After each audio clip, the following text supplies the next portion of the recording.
Well, ladies and gentlemen, it appears that Bernie Sanders may be hinting towards starting a third party. No, this is not a joke. I'm not trying to pull a prank on you. And this has to deal with a recent statement that Bernie Sanders made. I want to go ahead and bring up this tweet here from Brent Welder.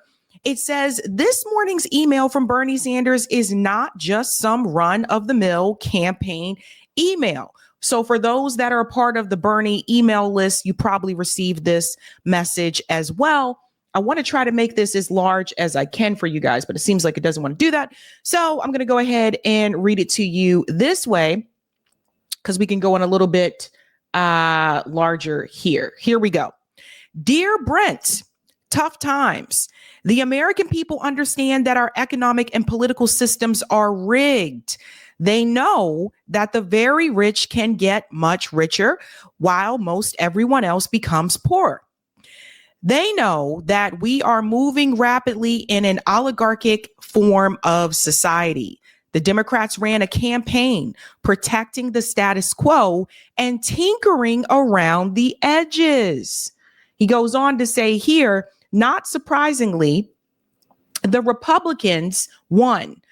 Unfortunately, the change that the Republicans will bring about will make a bad situation worse and a society of gross inequality even more unequal, more unjust, and more bigoted. So listen to this part.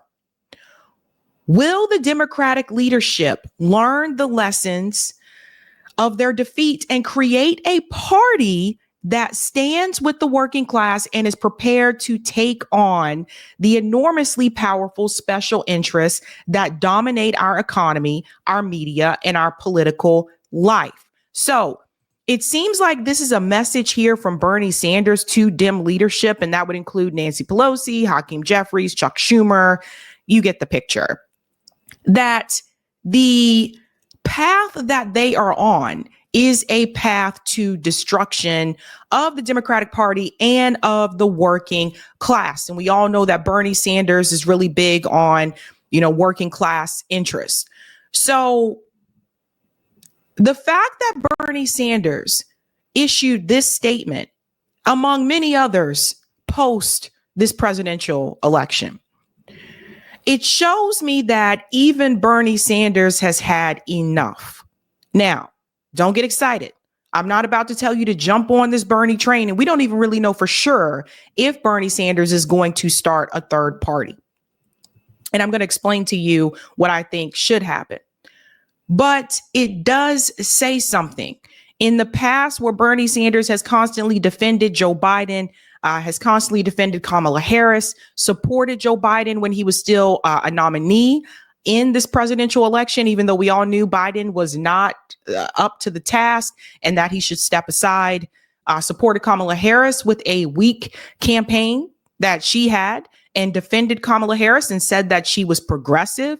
And now Bernie Sanders, it seems like he may have had enough. This is him kind of sending out a call to Democrat leadership that you need to wake up and do something. And it almost feels like Bernie Sanders finally realizes that you cannot reform the Democratic Party, which is what I have been telling you guys since the very start of this show. I started this show in 2021 and I told you, I don't think this is going to be the way to go. I think we really need to start something new, whether it is to build up the Green Party, whether it's to start a totally new workers' party, whatever you have in your mind. It became very clear to me in 2021 that even the squad members, or whatever you want to call them, we're going to call them Justice Democrats because they don't behave in a squad. They were not willing to push back on Dem leadership. They showed us that the Democratic Party cannot be reformed. Let's continue here. It says, highly unlikely. There are much too wedded to the billionaires and corporate interests that fund their campaigns. So he's telling you, he is sending out an alarm that the Democratic Party cannot be reformed. I wonder how Justice Democrats feels about this message. Listen to this. Given the reality, where do we go from here? That is a very serious question that needs a lot of discussion in the coming weeks and months. How do we expand our efforts to build a multiracial, multi-generational working class movement? How do we create a 50-state movement, not politics based, on the Electoral College and battleground states? This is kind of a gotcha for Kamala Harris and Joe Biden, because when Bernie Sanders ran for president, he ran a 50-state strategy. Barack Obama ran a 50-state strategy. And I think, that is the way to go. I think you shouldn't just focus on swing states. Donald Trump didn't just focus on swing states. He was also in New Mexico. He was in New York, right? So we have to keep these things in mind. He thinks that this could be done outside of the Democratic Party, but he also is leading to the hint here that maybe something that's not based on politics. So that gives me the impression that he's looking more towards a worker movement. He goes on to say, how do we deal with Citizens United and the ability of billionaires to buy elections? How do we recruit more working class candidates for office at all levels of government? Should we be supporting independent candidates who are prepared to take on both parties? How do we better support union organizing? How do we put together listening sessions around the country that intentionally seek input from people who do not vote for Democrats in the last election? So let me tell you what I think here. I'm glad that Bernie Sanders is sending this message, but I also feel like it's too late. And I'll explain what I mean by that later on. Bernie Sanders now saying, should we be backing independent candidates? The time to do that was now. During a genocide, the time to do that was now. So Bernie, to me, this is Johnny come lately, because you should have been backing the candidate that had the best chance of breaking the duopoly, which was Jill Stein. But you wouldn't do that. Jill Stein has the Bernie platform is at the Green Party and then some, because the Green Party has Bernie's platform, which I would say is where he got it from. Same with AOC, and then some. Because the Green Party's platform also includes reparations, which Bernie's platform did not include. The Green Party includes a Black agenda. Jill Stein had a Black agenda as a part of her platform, where she even discussed Cancer Alley. So it goes a step further than Bernie's platform. So the time for Bernie to have backed an independent candidate was during a freaking genocide. It was very obvious. I would also argue that the time to back an independent or third party candidate was in 2016, when the DNC cheated Bernie Sanders during the Dem primary and gave delegates to Hillary Clinton when Bernie Sanders had won every county in West Virginia. That was also the time to back Jill Stein. But instead, what did Bernie Sanders decide to do? Let's remind you what he told his supporters to do in 2016. Immediately, right now, we have got to defeat Donald Trump.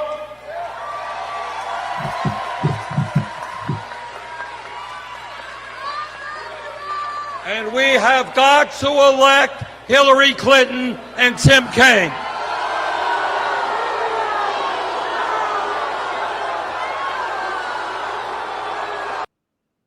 And I want to remind you that Hillary Clinton lost anyway. So the time to do that was 2016.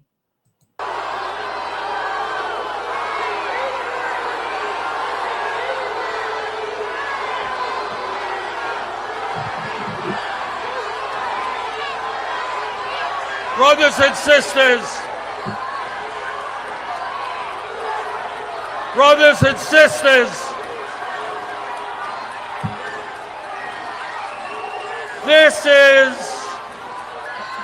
this is the real world that we live in. Trump is a bully and a demagogue.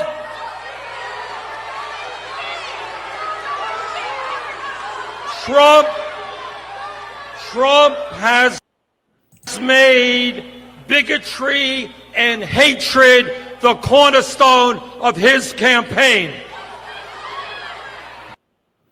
And yes, that was the message that we have heard since 2016, because Donald Trump ran in 2020, lost in 2020, and then ran again in 2024 and won this time around. So the time for Bernie to do that was in 2016. Now, I happen to know that Shama Sawant and Chris Hedges and Jesse Ventura, there were a number of people that approached Bernie in 2016 asking him if he were to lose, would he be willing to start a third party movement? He told Jesse Ventura early on, no. After he lost, Shama Sawant approached Bernie Sanders asking him, will you be willing to start something bigger, a third party movement, getting away from this two-party system? He didn't want to do it. There was a whole campaign to draft Bernie. I don't know if everybody remembers this, but an entire campaign to draft Bernie Sanders. He didn't want to do it. He told his supporters to get in line and to support Hillary Rodham Clinton. And Hillary Clinton lost anyway. Donald Trump won. Trump lost in 2020. Bernie told you to get in line and vote for Joe Biden in 2020. So we have seen this over and over again. So I would argue that the time to have done that was 2016. If Bernie Sanders would have done that in 2016, imagine where that party would be today. You may not see Donald Trump sitting in the White House in 2025. So I'm not here to tell you to get on board this train that Bernie may or may not start, because I find it very strange that now all of a sudden that you lost again to Trump, now all of a sudden that Jill Stein and Shama Sawant have made announcements that they are starting a broader coalition. February, there's supposed to be a serious discussion, or I think a town hall about this, with Jill Stein and Shama Sawant, where Shama Sawant represents the labor side. She has an organization called Workers Strike Back. Jill Stein represents the Green Party, so she represents the political side, the ballot access side. They are coming together, as they had not only during Jill's campaign, but for a bigger movement across this country. So if Bernie Sanders were serious about starting a third party movement, Bernie Sanders should be picking up the phone and contacting Jill and Shama Sawant right now. These teaser statements that he's, sending out to people, it's just, why are you even asking these questions?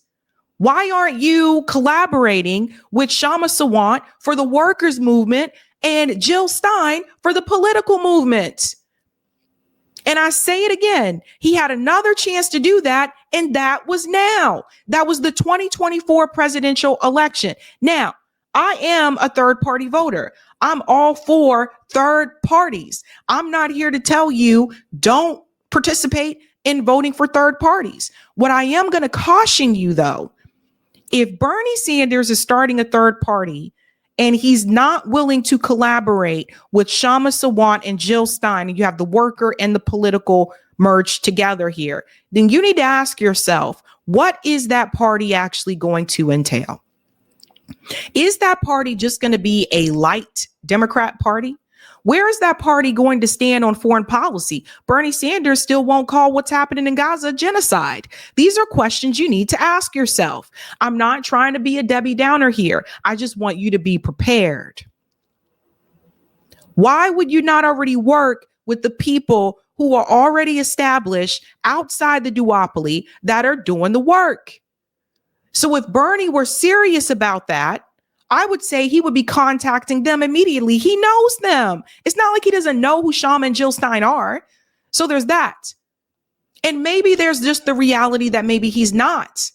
Maybe he is just doing this to send an alarm to the Democratic Party.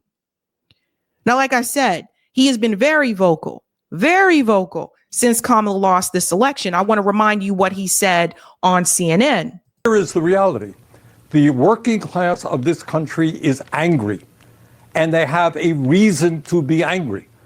We are living in an economy today, Donna, where the people on top are doing phenomenally well, while 60% of our people are living paycheck to paycheck. 25% of elderly people are trying to get by on $15,000 a year or less. We have the highest rate of childhood poverty of almost any major country on earth, and parents all over this country worry that their kids may have a lower standard of living than they do. That is the economic reality.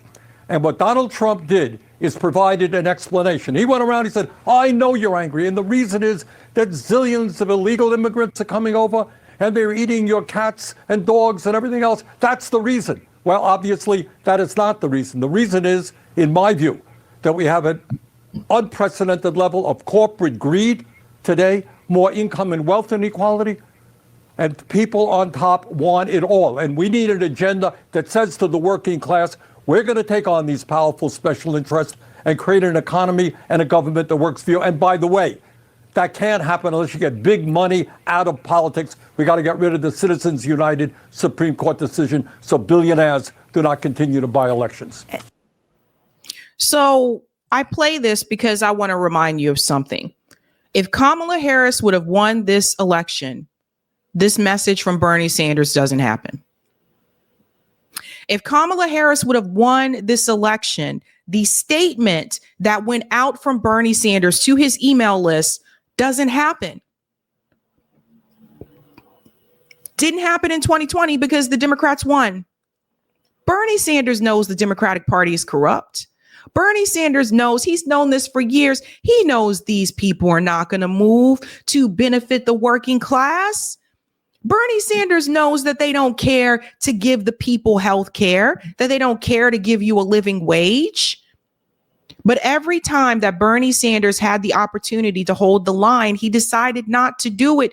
And I'm willing to have a panel discussion about this because I see some people getting excited and I see other people just being like, don't fall for this. It's another Bernie thing again. And I'm kind of, on the side of don't fall for this is a Bernie thing again, because the thing is who's not to say that if he does start a third party movement, that this whole effort in the end is going to tell you go and support the Democrats because we can't get another Trump-like candidate in the White House because Trump won't be able to run again. So I caution you to seriously think about what Bernie Sanders is trying to do. And as I said before, I think if Bernie were really serious about this, he would be in contact with Shama Sawant and Jill Stein today. Is he serious? We'll have to wait and see. Hey guys, this was a Sabby clip. If you like what you saw, hit that like button and subscribe.